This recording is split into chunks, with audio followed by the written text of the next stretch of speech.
केवढा? काय आलं?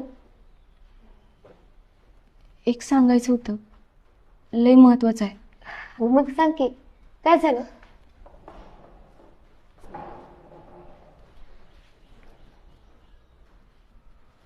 तुला अभ्याकडं आणि पुष्पगुच्छकडे बघून काही वेगळं नाही वाटलं?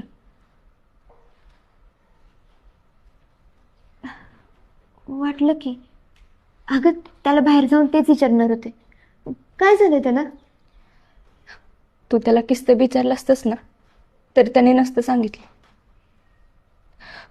आम्हाला बी आम्ही चुकून ऐकलं म्हणून कळलं, नाहीतर आम्हाला ती न सांगता जाणार होता ते. काय? कुठे जाणार होता?